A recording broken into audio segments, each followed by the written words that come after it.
What is Alchemy? An Introduction to the Great Art. A bcrecordings.net copyrighted presentation by Stephen Heller.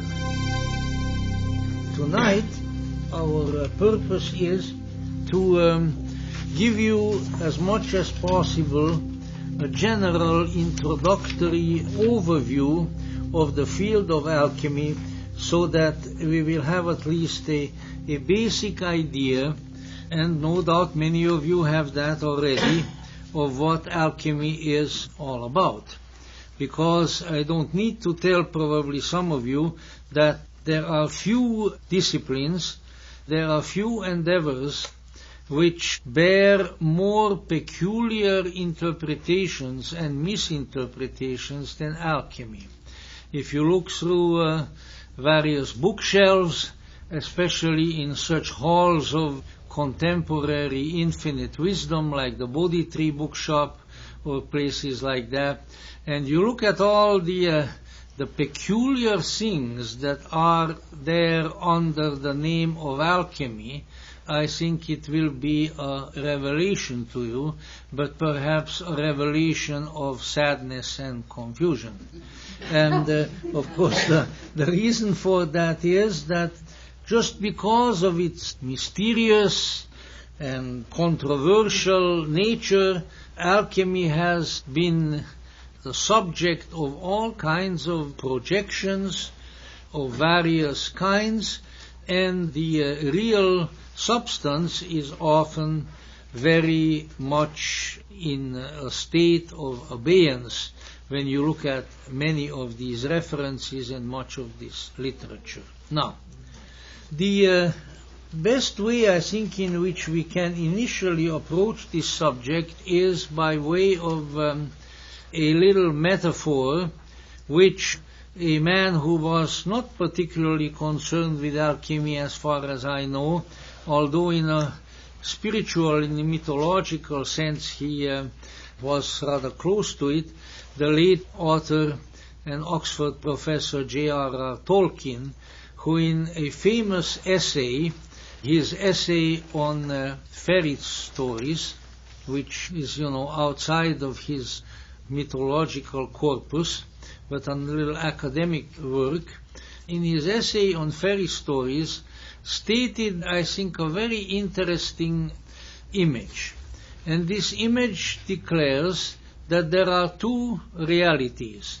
Maybe some of us would say there are more than two, but two will have to suffice as far as Tolkien is concerned right now. And he said that there is and he didn't even call them realities as much as creations. And he said there is a primary creation, which is the creation or reality within which we find ourselves just as soon as we come into this world. And it's already made kind of a reality. I like to call it a prefabricated creation. It's all there, And this one, so Tolkien says and implies, we can't really do a great deal with just because it is sort of finished, And therefore, if we, let's say, want to really address ourselves to, those are not his words, of course, but to a creative creation, or if we want to address ourselves creatively to another reality, then we have to come up with what he called, or we have to find entry into the secondary creation. And he said, perhaps to the disappointment of some of you, that secondary creation is the creation of the imagination. Now, in this respect, I think that Professor Tolkien was very much on the same wavelength as the vernacular might have it, as the alchemists, as the magicians, as the esotericists of old, and certainly some of the great alchemists. Albertus Magnus comes to mind, Saint Albert the Great, as he is known to Christendom, who said that the imagination is an extremely important faculty of the human, a magical faculty, a holy faculty, whereby very, very important things are created, are brought into view, are brought into focus.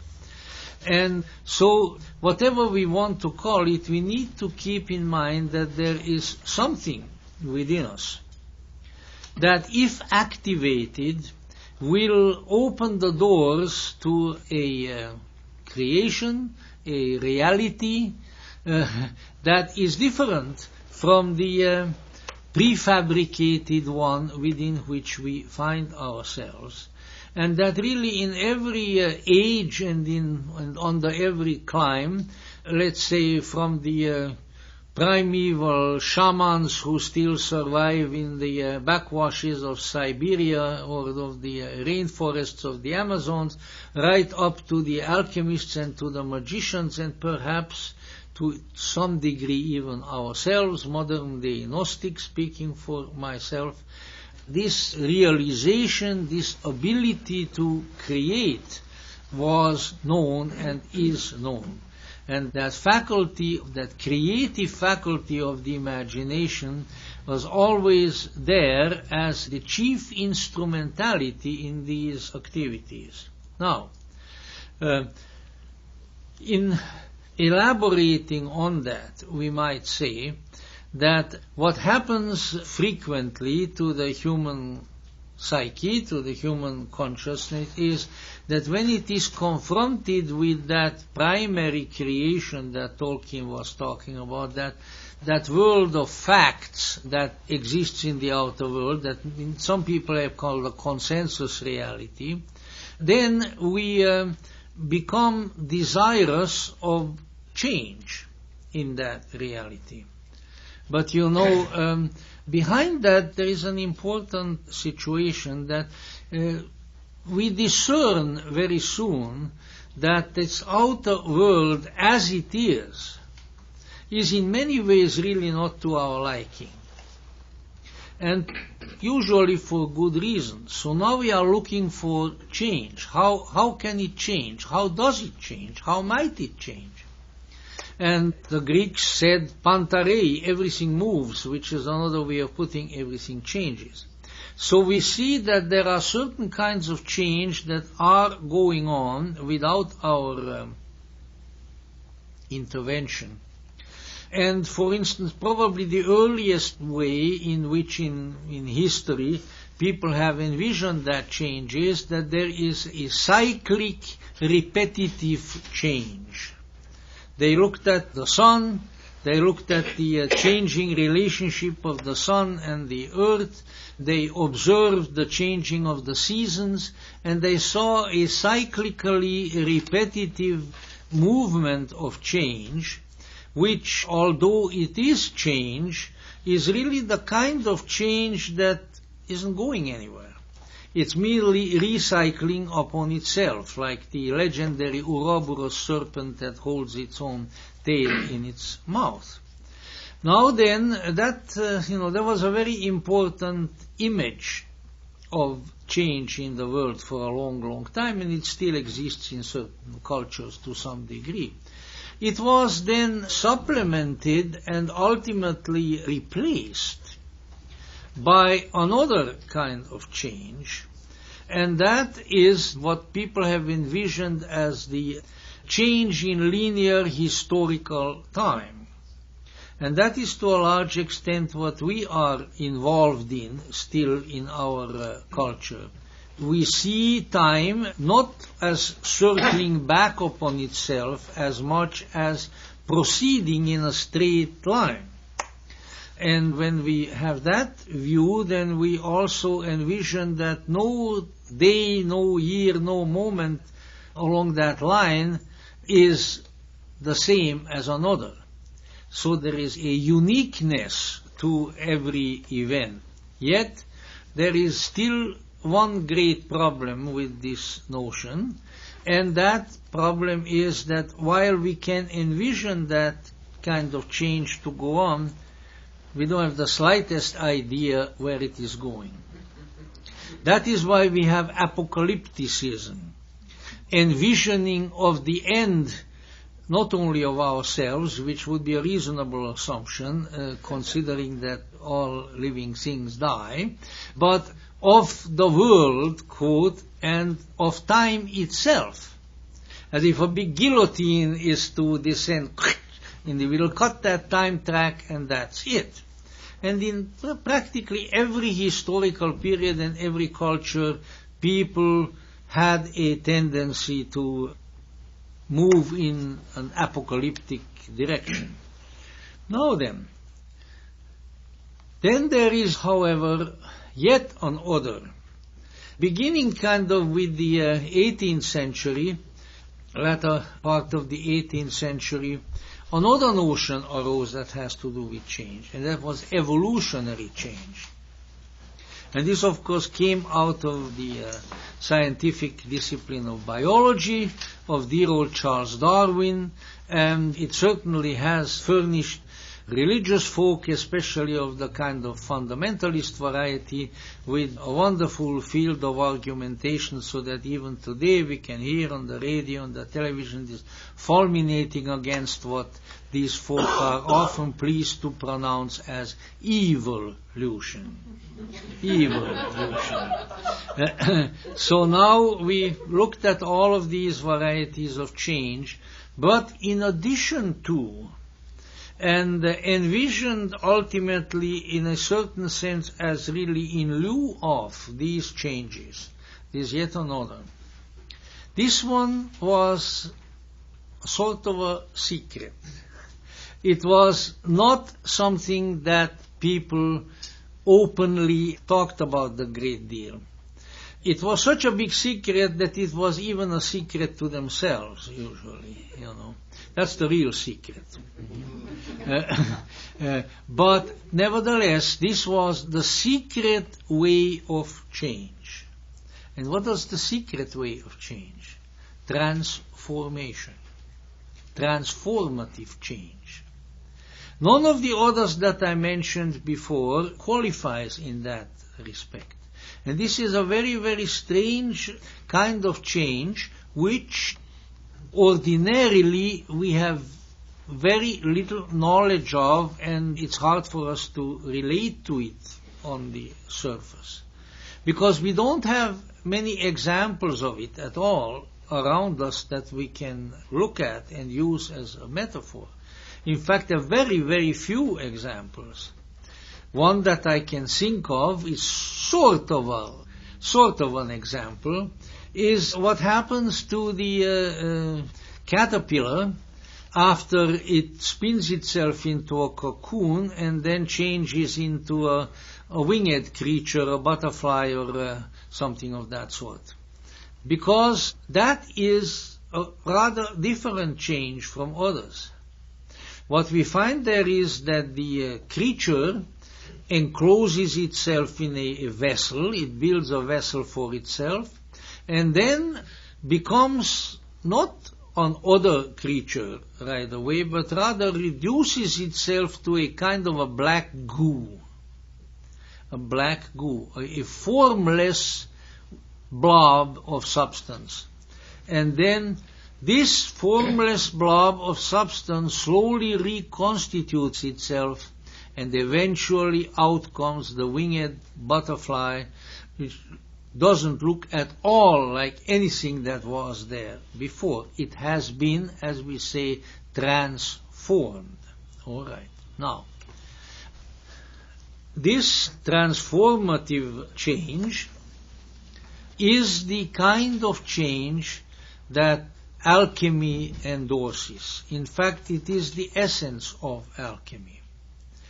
And even with all the alchemical literature that came forth over a long period of time, and some of the very fine contemporary or nearly contemporary interpretations of alchemy, such as the one that Carl Jung brought forth, and we'll speak about that in greater detail later on, it is still very mysterious as to where and how this transformative change can be applied, and how does it work.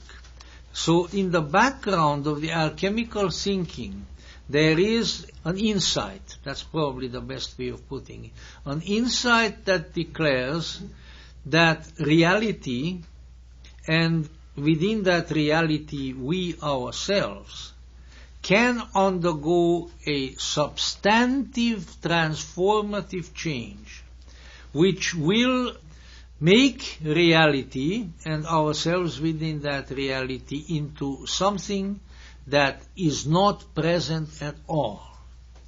It won't be just a process of growth, like a seed that falls into the ground and then out of it grows the particular plant, the seed of which it was, like an acorn that contains in potentia the oak tree and will grow into an oak tree if all the circumstances. Not that sort of thing at all, but a change that will produce something entirely different from what it is now.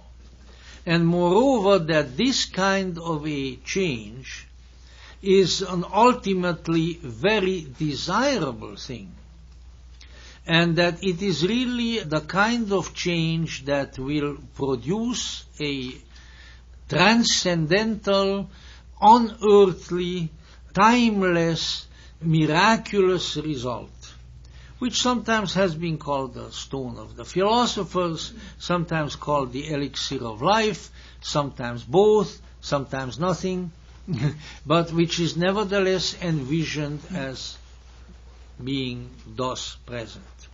We will see in greater detail when we speak, for instance, of Zosimos, as to how this imaginal process of transformation relates to, for instance, the Gnostic world image, because it is rather easy to see that if the desired end of life, as envisioned by the Gnostic, by the Hermeticist, let's say by the Neoplatonist, or for heaven's sake, for any real sorrow-going mystic anywhere, any time, is to come to pass, then certainly the human at the psycho-spiritual level has to change radically into something that it is not now.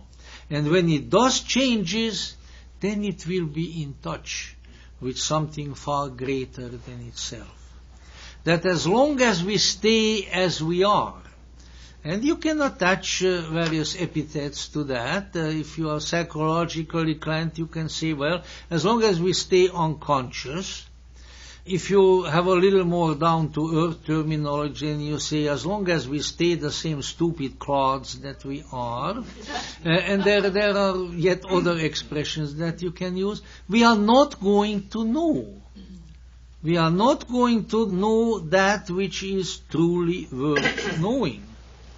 And that which is truly worth knowing is, first of all, the deepest essence within ourselves, and secondly, a greater, that Tolkienian imaginal reality of which our deepest self is a part even now, and from whence assuredly it emerged into the twilight zone of the external world where we are now. So this is, let's say, in that sense, in terms of a greater teleological, as the technical term has it, which just means ultimate, I love to throw these things around because, after all, at one time I learned Greek, and these words are the only things that I still remember, So, but let's say this relates to the ultimate teleological destiny of the human, which, of course, by way of a kind of eternal loop, is connected to the remote transcendental origins of the human. And if we want to really get in touch with these, then there has to be a transformative change within us. Now, jumping a little bit now to the more objective level, nobody really knows where and how alchemy started. Nobody really knows. The Arabs wrote some beautiful treatises, including alchemical ones and all of that, and who, as you know, soon after the passing of their prophet, spread out in conquering fashion all over the Middle East, and then eventually into Spain and so forth. The Arabs were of the view that alchemy started in Egypt, for which reason they called it Al-Chem, which is sort of the Egyptian thing. Chem being that ancient name of Egypt, which in the old Egyptian language, out of which Coptic developed and so forth, means black, the black land, the black country, primarily because of the black mud that floods the fertile part of Egypt, and did at that time, as the result of the inundations of the river Nile. It was called the black country, Chem. And Al is the prefix, so the Egyptian thing, the Egyptian science. But at the same time, we also notice, and certainly the researchers have noticed, that allowing for certain differences, the differences really being more along the line of language and linguistic symbolism, we find alchemy in places that are very far from Egypt. They're not very likely to have gone to there from Egypt, such as in China, where there is an alchemical tradition which has, let's say, also essential and substantial transformation as its objective, but which, instead of using the symbolism of physical and chemical substances like salt, sulfur, mercury, and antimony, and all those sorts of things that we have in Western alchemy, it uses the symbolism of the human body. But it aims at the same thing. You want a real sort of thumbnail, good exposition of it, then look up the book called The Secret of the Golden Flower by Richard Wilhelm and Carl Jung, and you will find it there. It will give you a real good idea what Chinese alchemy is all about. Then you come to India, and you also have alchemy. The Indian alchemy a little more concerned with physical substances, being a little bit more similar to the Western or perhaps originally Egyptian alchemy. I just know that there's one little story out of Indian alchemy that always sticks in my mind because it illustrates a good principle that, and this I've heard from people who lived in India for a long time, a good while ago, not very recently, but still, and they said that, even in the 1920s and 1930s, there were rural alchemists wandering around in India, going from village to village and promising the villagers that they would make gold or something else that they liked. I think they like gold best. It's a fairly common predilection. And it's out of these village alchemists that come the story that the alchemist came and said, all right, people, if you pay me so much and everything, I'll show you how to do this. And so they came and they listened to him, and he gave them a whole procedure, all the ingredients and how to light the fire and what to do. And then he got up and said, all right, you got it all now. And he started to walk away and said, oh, I forgot something. He came around, he says, no, it's very important that when you do this, that nobody thinks about monkeys. Nobody. And with that he went off. Now, of course, by trying not to think of monkeys, everybody thought of monkeys, and this gave a very good explanation as to why the alchemical operation never succeeded. Never succeeded at all. Well, that much about Indian alchemy. Just that one funny. But there are alchemical kinds of preoccupations and activities in many, many places. Mircea Eliade, the great religious and mythological scholar of the 20th century, probably the greatest, said that alchemy started with the blacksmiths. And now, of course, I don't think that too many of us have at the present time much of an opportunity to observe blacksmiths. But coming from a much less mechanized country, in my childhood, in our village where I lived in Hungary, we definitely had a blacksmith shop. And I can see what Mircea Eliade is talking about, because it was the most mysterious and kind of occult place in the whole town. First of all, you came close to it and everything was, as you might expect, black. What should it be in a blacksmith, But sort of, sooty black little house, and when you went in, there was a sooty black man in there who was the blacksmith, and a roaring fire with really mysterious sort of red and orange flames shooting up, and big bellows, which usually the blacksmith's unfortunate small children were chosen to work, the bellows blowing on these fires, and the fires roaring, and of course pieces of metal being inserted into that fire and changing into red hot, molten, soft metal. So you, as you will see in a few minutes, you're just going to see, the black phase, then the changes of the color of the metal in the fire is ultimately orange and red. Here is the red phase. Maybe the white phase has sort of gotten lost somewhere in between, but who worries about that? But then, of course, in order to re-solidify it again, to kind of bring this whole mysterious wild process back to earth, then, of course, the red-hot metal would be stuck into large containers of water. And then the water boils and throws up steam into the air, and then you have the metal. Also, when the metal can be shaped to various purposes, usually for horseshoes and things of that sort. So I can see the mystery, and the similarity. Now, in any event, now we need to kind of come down to, I don't know whether the blacksmiths had any brass tacks, but something of that sort. We have to come down to Western alchemy. But the reason I am not just engaging sort of in the storytelling art, which is a fine art and which I like a great deal, but I was trying to impress upon the image that what we are dealing with here is something that appeals to the imagination, that creates amazement, makes you truly wonder about something, change, transformation. Old piece of iron all of a sudden becomes orange and red colored and throws out sparks, and you can make something out of it, and you can cool it off again, and then it becomes useful at the earthly level. All of these things are important. Now, of course, if you are one of these people who is only interested in facts, like, I don't know, old Dragnet of many years ago, just a facts man, well, then you will not sympathize with what I'm trying to do.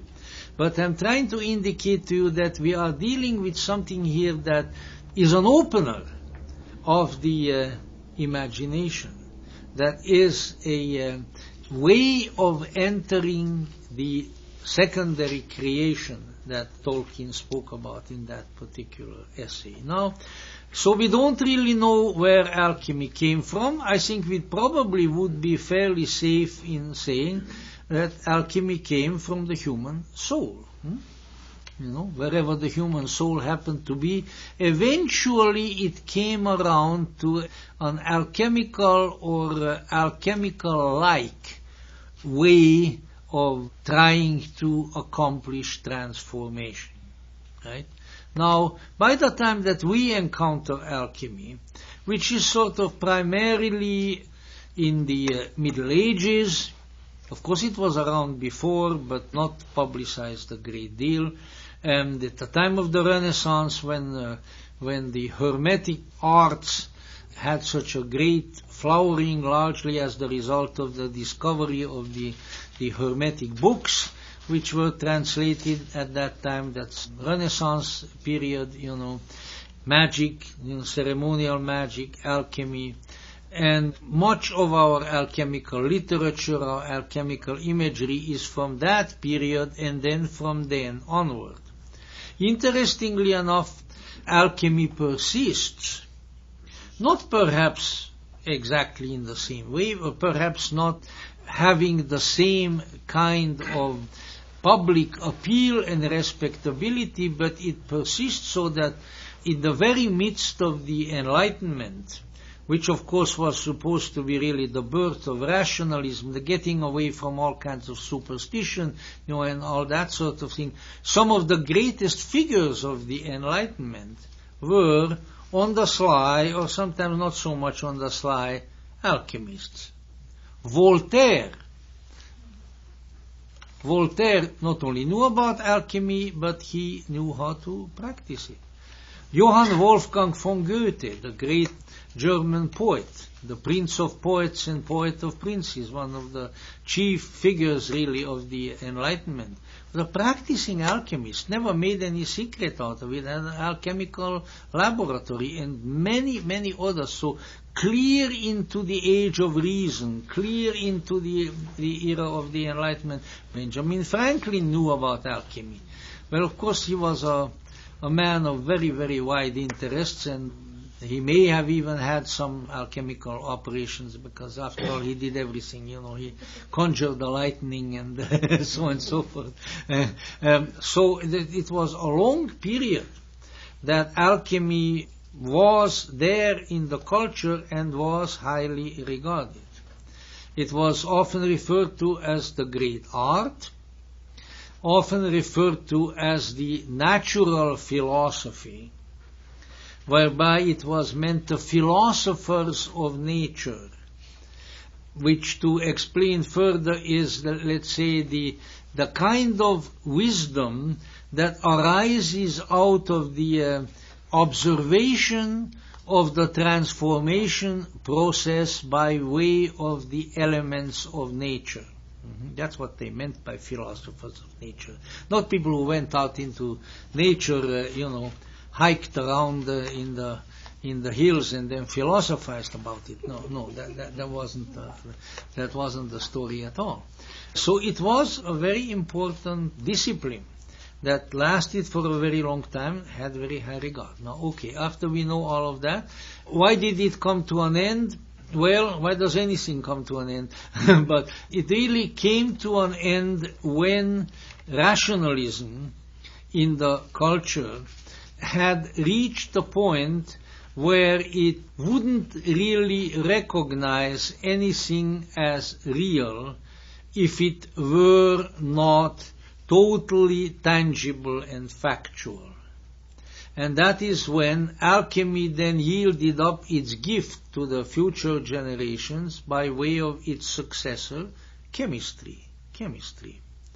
In fact, a lot of the discoveries of chemistry, of pharmacology, for instance, had alchemical origins.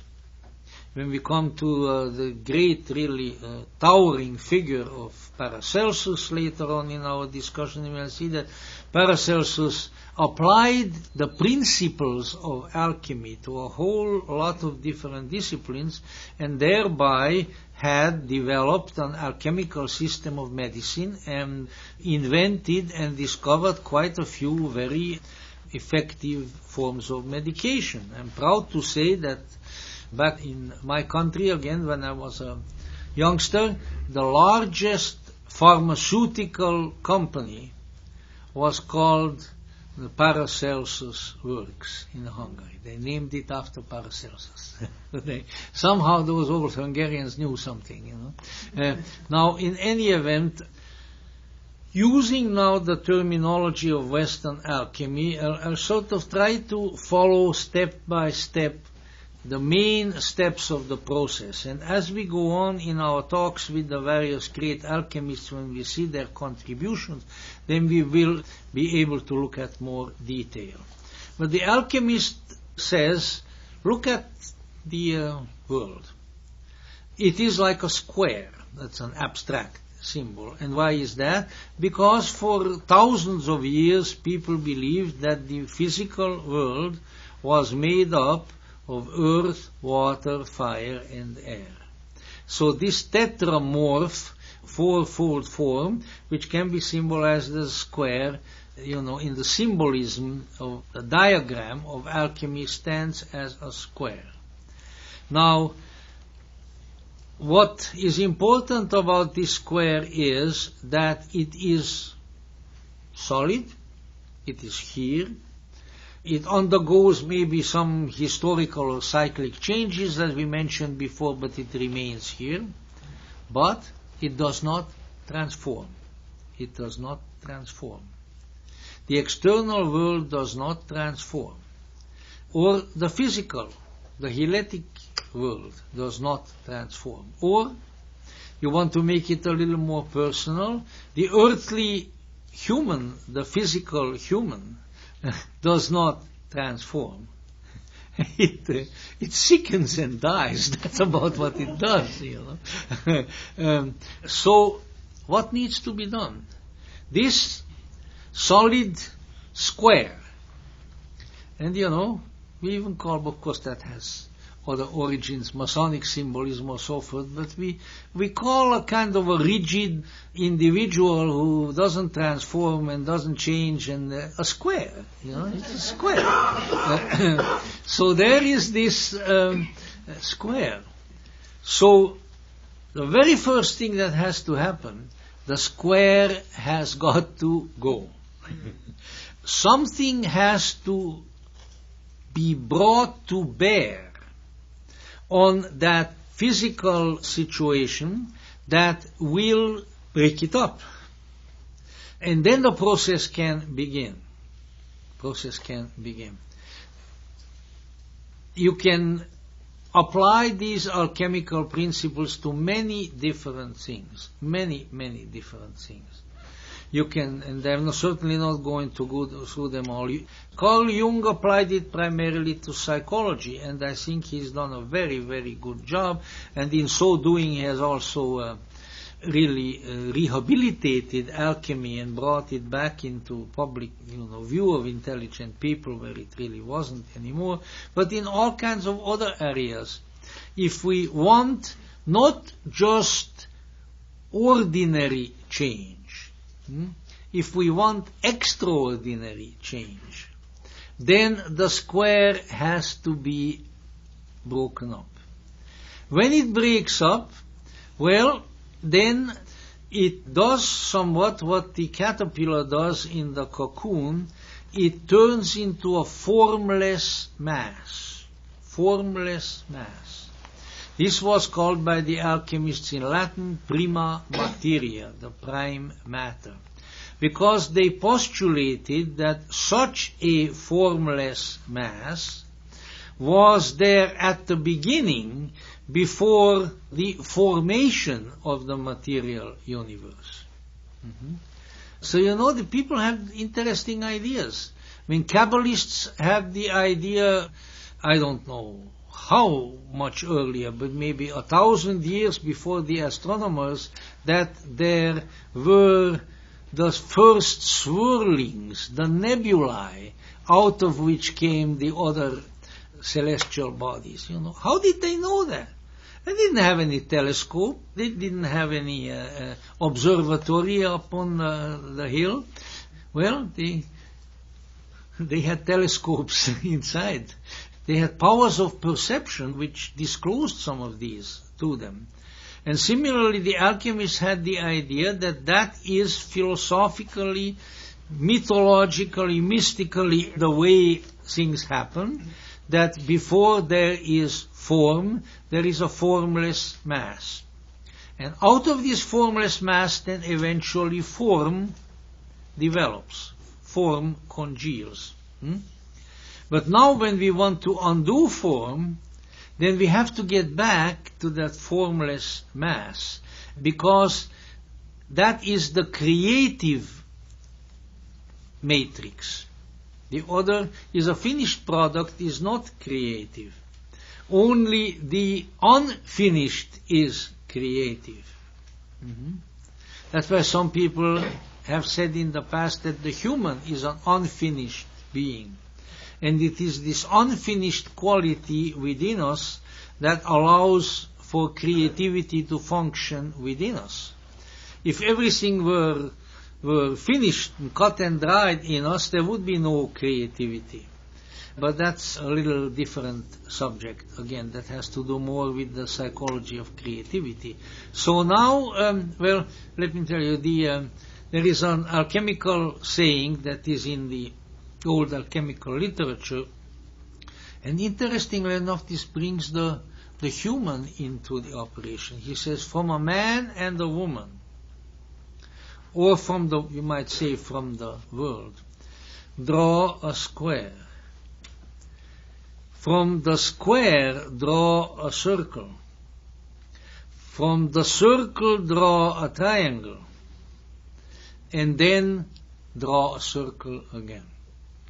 So now you got it all. There it is. We can finish. We can have coffee. No.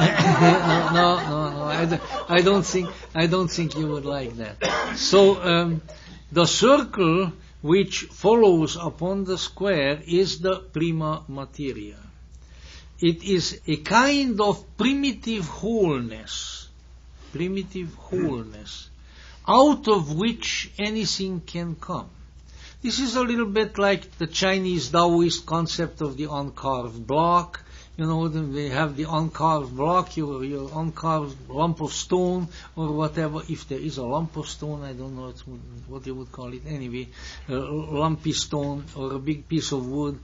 It's really kind of, it doesn't have any discernible form as form goes, but in it is the potential of all kinds of forms, right? When the sculptor comes to that stone, it can cut out of it a child, it can cut out a dog, it can cut out a horse, there you go, all kinds of things. And so that's what this is like. It's a condition wherein the potentiality and the possibility of countless things is present. It's real creativity. And it's also, in addition to being called the prima materia, this is also called the dark or the black phase of alchemy. Nigredo, the black phase. And why is it black? Well, because black is the most creative color. If you are in a room and extinguish all the lights, everything, no light is coming, really, really black. It is kind of like you have after a blackout, You know what? If you have any imagination at all, you can see all kinds of things in that room. All kinds of things in that room. In fact, maybe you'll see too many strange things in that room. And why is that? Because the black is neutral. But as soon as the light gets into the situation, then you see something else. I had a friend at one time, very nice German guy, in fact, and he used to tell me that his mother back home in Bavaria always moved the furniture around. And so he would come home real late at night, usually after having imbibed goodly quantities of Bavarian beer or schnapps or whatever there was available, wanted to sneak into the house and sneak to his room, so mother wouldn't see him. But of course, meanwhile, his mother had rearranged the rooms completely so that he constantly bumped into everything. So you see, this is the creative trouble in the dark. In any event, the black phase, the nigredo, the dark, is that creative situation now out of which the process then develops. So the conclusion to be drawn from this is that in order to really start a creative process, things have to be reduced to that dark creative matrix. I leave it up to you to apply this in various ways. But let's say you really want to have some big creative idea about whatever, about life, about God, about the universe. It might be a good idea to first get away from the ideas that you already have. It doesn't mean that the ideas that you already have are necessarily false, but by the very virtue of the fact that they are there as fairly rigid structures to which you hang on, nothing new is going to happen. Nothing new is going to happen. This is, of course, a very Gnostic idea, because it says that belief is just belief. Belief is not knowing. Knowing comes when you put the belief aside. It says, okay, I'm not going to worry about this now. And then something new can enter the picture. So all of these things, but we've got to go on. Now, what is next? Out of that dark, and within that dark situation now, light begins to dawn a little bit, and two figures emerge, two potentialities, two powers. In fact, they sometimes are called the two powers. And they have all kinds of representations in alchemical symbolism, because alchemy is a symbol system. Very frequent symbol is that they are two beings, one masculine, one feminine, and they are often referred to as the king and the queen. And the king and the queen now emerge out of the dark and confront each other.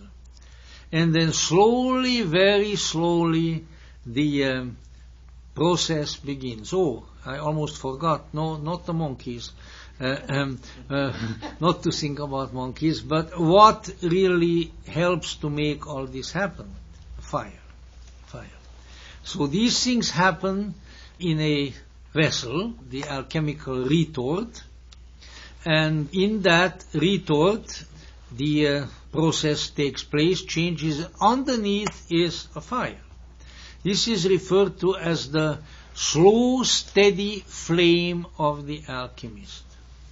And, if you take all the rules that you find in the alchemical books, literally, you give up before you start, because they really seem so difficult, It's like the fire has to be kept exactly at the same level. Not hotter and not cooler, in a very, very completely steady fashion, and never is allowed to go out, is never allowed to die down, is never allowed to do this, it's never allowed to do that. And once again, you begin to sort of wonder whether all of this is really not far more symbolic than we think. But of course the physical is there. But the physical, at least so I feel, is primarily a symbol. Now, let me just sort of indicate what do you think is the steady flame, that steady, unchanging flame? Well, I would say certainly for one thing, it's the ongoing, relentless determination of the alchemist himself. That he is not going to give up, that he is not going to get 1 minute terribly excited and then down in the dumps, that he is not going to allow his consciousness to fluctuate, that he will be there alert and ready and working with these things all until the process is completed. How many of us can do that? But I think we should, because there is, there is alchemy going on inside of us right now, and if we are not steady about it, you know what? Nothing's going to happen. Nothing's going to happen. We're going to die the same untransformed dumbbells that we have been throughout a good deal of our lives. That's about it. Which is probably as good a reason for reincarnation as any. But if you go out smart out of this world, I would say the reason to reincarnate may significantly diminish. Now then, and now these two figures, which have a mineralogical or chemical name, salt and sulfur. Salt is the feminine, sulfur is the masculine. Why that is so, well, I can't exactly tell you, but there are symbolic connections. Sulfur is yellow. Yellow is the color of the sun. So the alchemist said sulfur is a kind of primitive, stinking proto-gold, fool's gold. Sulfur doesn't smell very good, if that has bypassed you. And then the salt, which retains water, it contains, it swells up, and things like that, which will happen if you don't keep your salt free of water in your kitchen and things like that. That one is feminine, because the salt can become pregnant, becomes pregnant with water. and various things. So they are the salt and the sulfur. They are the king and the queen. And there are other symbolic figures that can be introduced also. Now they begin to interact with each other because the result of their interaction is the envisioned goal of alchemy, the ultimate wholeness, the stone of the philosophers. But it's a long process in that direction. In fact, a little bit more about that. However, once again, lest I forget, there is also a third. The third is not so easy to see as these two, but the third is there as the facilitating and accomplishing agent of the conjunction. So the alchemist says, just the sulfur and the salt, left to their own devices, are never going to produce the ultimate alchemy. They'll just interact, they'll just fight, they'll just dance, they'll just argue like so many married couples, But it isn't going anywhere, just like so many marriages. But, I got to get off that kick. But a third has to come in, and that third is Mercury. Now, once again, Mercury is the spirit of Mercury, is once again the chemical substance of Mercury, the same one that maybe they still do, I don't know, that they used to put in thermometers and everything else. And it's a very mysterious thing. I think that I was probably a reincarnated alchemist, because as a little kid I used to take the thermometers in the house and break them and then play with the mercury, and oh, was that ever a lot of fun. Of course it's poisonous, but I didn't eat it. I had a good Hungarian kid has better things to eat, maybe if you put a lot of paprika on the mercury, I don't know, but anyway, you see, and one of the things that you see about it right away when you play with that mercury is that it looks like a perfect combination of a liquid and a solid. It runs, but then it divides into little solid globules which recombine again. It's a real magical substance. And so it is, let's say, the symbolic representative of what the alchemists call the medium of the conjunction. This is what causes the conjunction to happen. Now, it's named Mercury for a number, there's a lot of astrological symbolism goes into alchemy also. Why?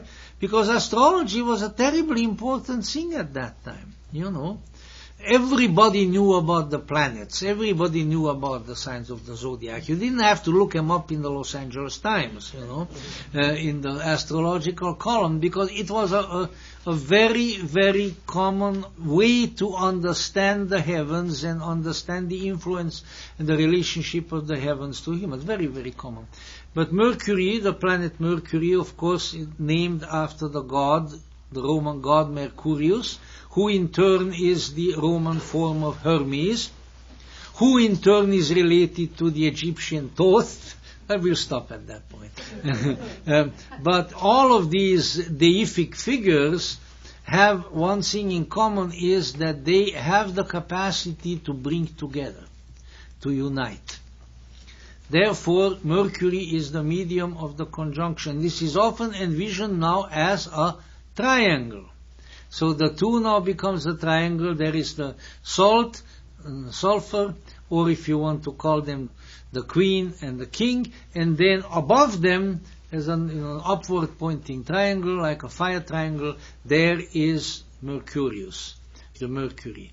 And this Mercury influences them, aids them so that they can reunite once again, so that the union can be accomplished. But it's a long, drawn-out process. On other occasion, I think we did an alchemical series of talks on the Rosarium Philosophorum, the Rosary of the Philosophers, which consists of 10 images, and which Carl Jung utilized in one of his books. And these are sort of the 10 sub-phases in addition to the 3 great ones. So first, in the Nigredo, in the black phase, which we mentioned, in the initial part of the interaction, we have yet a whole bunch of subphases, and I'll mention the Latin names and then translate them quickly. First, solutio, solution. That is when the solids are dissolved, when the square is broken up. Elementarum separatio is the second one, the separation of the elements, which ultimately leads to the separation of the two main protagonists, antagonists there, the king and the queen. Then they are beginning to try to have fun, let us say, as men and women often will do if nobody prevents them, and that is conjunctio. They are beginning to join together, they embrace. However, that embrace eventually really leads to a fusion between the two. They have really united, much more so than any sexual act unites anybody. But you know what? It didn't really work all that well, seemingly, because this newly fused unity of the two is dead. Mortificatio, death. Following up on mortificatio, as it often is with human bodies, putrefactio, putrefaction. So it begins to dissolve. Oh well. Now the good alchemist, of course, knows that these are phases of the process, and that the process has to go through these. There is no need to get excited. There is no need to get depressed. There is definitely no need to abandon the project, but keep on with the fire, and it will work. And so now, at this point of the putrefaction and coagulation, these are all the ones that are now mentioned, are all phases of the nigredo. They are all within the first grade division. But now things begin to change. Something ascends from the dying and putrefying body. Something ascends, the ascent of the soul. This is referred to as sublimatio, becoming more sublime. The soul rises up. And with that we have entered now what is called the white phase, or albedo, which really means that the darkness in the retort is now receding, more and more light is coming in, and the black is changing into sort of gray and white. So the light is coming.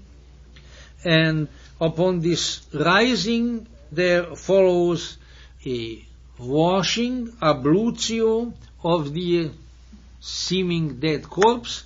After that washing has occurred, boom, life, soul comes back into it, animatio. And with that, then the white phase is completed. And what happens after that? Now, the last step is ready to be taken. After the black phase, after the white phase, now a big light, sort of like the orange and red light of the molten metal in the blacksmith shop, the red phase.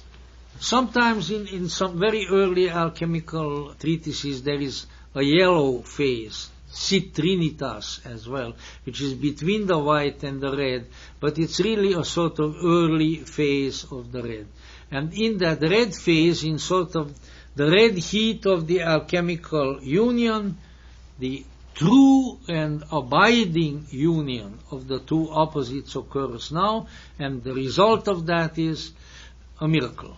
The philosopher's stone, the elixir of life, the alchemical process thus has come to its conclusion. So those are the phases, those are the process. Black phase, white phase, red phase. And usually the three are the ones that are mentioned. Now, you're probably beginning to wonder by now as to, well, okay, so when in the heck did they start producing their gold? Because this is what is in everybody's mind, that alchemy is about the making of gold. And of course that's not entirely untrue, because the alchemical symbolism states that when the final result of the alchemical process of transformation has been achieved, when the stone of the philosophers is there, this mysterious object, it's not always represented as a stone. In the rosary of the philosophers, it is represented as an androgynous, miraculous being, the great empress, as she is called, because the empress is higher than the king and the queen in the medieval order. So there are various symbols for it. But, well, let's say the object of the activity, when that comes to pass, this is such a miraculous result that with it and with its presence anything is possible. Okay? And if anything is possible, well, then base metals like lead and things like that can be changed into gold. And that's part of the alchemical story. So the alchemists, who were, for the most part, pretty smart people, and who had a somewhat similar attitude to, let's say, modern academics in our universities, they would go up to a king or a queen or a prince or a duke or a bishop or a pope, and they would say, if you subsidize us, see, if you build an alchemical laboratory for us, and the retort and everything, or you finance all of that, and you'll keep us in money until we can really do this, and we can't promise you how soon that will be. If you do all that for us, when we finally get it done, we will be able to change lead and iron and things like that into gold for you. But you have to subsidize us first. So this is kind of like nowadays a government grant. You know, you go to the government and say, look, if you give us money, eventually we'll produce something that you can use. And the government usually says no, because our governments or any governments are in the business of taking money from people, not giving it to them. And so to reverse that process is very, very difficult. In any event, there is the issue of making gold. There are stories, there are reports and legends that some alchemists did produce gold and that then they gave it to their patrons. It's difficult to tell. Also difficult to tell what fraud might be involved, all kinds of things. Some people claim that with certain modern processes even, that gold can be made, but that it's so much trouble, takes so long, and so little gold is produced that it's really not worth it, you know. So you might as well, I don't know, hold up the jeweler store and avail yourself of your gold needs in that fashion. But obviously we are dealing here with a symbol system. Obviously we are dealing with a symbol system. And the symbol system declares that once that transformation has really occurred, really proceeded, then the transformed person, being, whatever you want to call it, becomes a miraculous creature. And there is no telling what it will do. There are all kinds of magical powers that are outlined in some of the alchemical books about what the philosophers do. It heals the sick. It makes the sad happy. It, does everything under the sun. It's a miraculous object.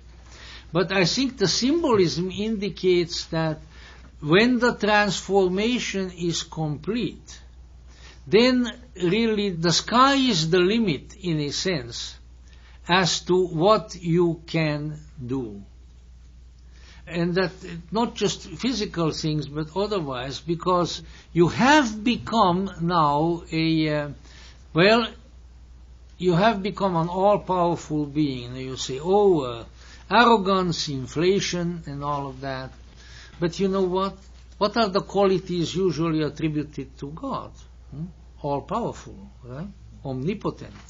Deus Pater Omnipotens, in Latin, right? Now, if you have become divine, if you have become one with the universal deity, then that means that you also are all-powerful now. Not as an ego, not as that's a total misapplication of the situation. Oh yeah, if I pray right, I decree right, things like that, then I'll be able to heal, I'll be able to make a lot of money out of that. Maybe you will, maybe you won't, but this is certainly not about that. But it means that if you have really transformed, then perhaps experiences, situations, ideas that previously have been very common, very dull, very uninteresting. What could be more dull than a piece of lead? Just kind of look at it. I mean, it's heavy, it's lumpy, it's gray. There's nothing very nice about it. But if you can transform the lead all of a sudden into shining gold, so maybe then the transformed soul can apply this miraculous principle to all kinds of life experiences. And things that previously seemed very, very dull and very, very bad, all of a sudden are wonderful. Life becomes wonderful. Life becomes a miracle. Wherever you look, there is shining gold and no longer the old things. What has changed? You have changed. The philosopher's stone has changed in you. This is, of course, the personal application. Now, a lot of other things could be said because the alchemical principle has been applied in various ways. And I just want to indicate at this point, because we are coming toward the end of our time, that the important thing really to all the great alchemists, and I can see, and we will talk about them, was the principle of alchemy. They felt that there was a principle here, there was a process described here that is extremely, extremely important and tremendously valuable. Not the gold. That's a flapdoodle. That's a byproduct. It's just like we have all kinds of spin-off from the space shot, going to the moon or things like that. It's nice to have the spin-offs, but the important thing was getting there to the moon, getting to the moon for heaven's sakes, And that's the way they looked at this, that there is a principle here of substantial change which has tremendous implications. So with all my great respect for Carl Jung and for instance, the psychological application of the alchemical principle, which I think is very, very fine and very, very important, we need to keep in mind that the old alchemists saw, in addition to the transformation of the individual alchemist himself, which they saw. One of the very famous alchemists, I think it was Michael Meyer, or another one who said, "Be ye therefore living philosopher's stones," indicating that the alchemist himself has to change and has become the great transformer. But there are other aspects of it. For instance, the word is never mentioned, but it's, I think, very, very plain, for instance, to someone who reads the Manichaean scriptures, beautiful poetic things, the writings of the great Gnostic faith of the prophet Mani in Persia, that Mani looked upon the entire world, the entire earth upon which we live, as a substance which should be subjected to an alchemical process. And that the Manichaean perfecti, the Manichaean wise men, the ones in the white robes, would, by way of their meditations and by way of their prayers and their rituals, extract the light from the world. Bring it out, the sparks of light that are lost there. It's very much like a Kabbalistic concept, of course, of the sparks that are held by the clifford. And bring these out by way of an alchemical process, and then they could go on the ships of light above. So that really this world is an alchemical retort. That's how I look upon a lot of Mani's teachings, for instance.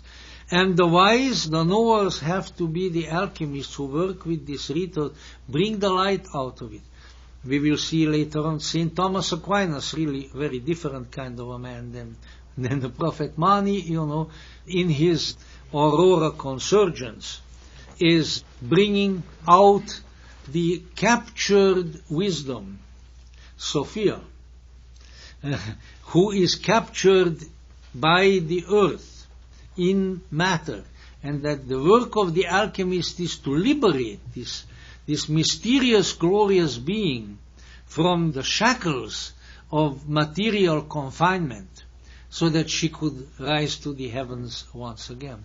So you can see that the application of the alchemical principle within various mythic contexts, a Christian Sophianic concept in the case of Aquinas, a sort of quasi-Kabbalistic concept in the case of Mani, and all along the transformation of the alchemist himself, because it's quite evident that if you look at all the alchemical scriptures, that if the alchemist himself does not transform, then obviously he doesn't have the power to transform or change anything else. So that's a very, very important issue. And so we have here a very mysterious, very, very ancient way, sort of the secret path of change, which was a secret because people's consciousness was not able to deal with it, and that's the only reason why things are secret. Real secrets are not secret because somebody locked them up in the trunk somewhere, but they are secrets because we are not bright enough to recognize them and see them, They stare us into the face, but we are looking at something else. And so this was the secret way of change, the secret way of changing ourselves, the secret way of changing life, the secret way actually of changing the universe and liberating various forces and glorious potentialities and beings in the universe. And then, at the very end, it says, first a square, then a circle, then a triangle, and then a circle again, the final circle, wholeness. No longer the unconscious, seething, bubbling, dark, terrifying wholeness of the Nigredo, of the black face, but the ultimate wholeness, the ultimate circle, where everything has become one, which is, according to many, many traditions, really the objective of this life, the objective of ourselves as human beings, and the great work, which is what the alchemists called their process of transformation, magnum opus, the great work. The great work that we maybe unknowingly, maybe sometimes reluctantly, maybe sometimes even obstreperously, but still we have come here to do that great work. If we become aware, we become conscious of these principles, then perhaps, we might even accomplish that great work. We might actually do it. Let's hope so. Thank you very much. Copyright MMB III by BC Recordings. Catalog number 301500. For more information about available lecture titles and for many other resources, visit gnosis.org. That's gnosis.org.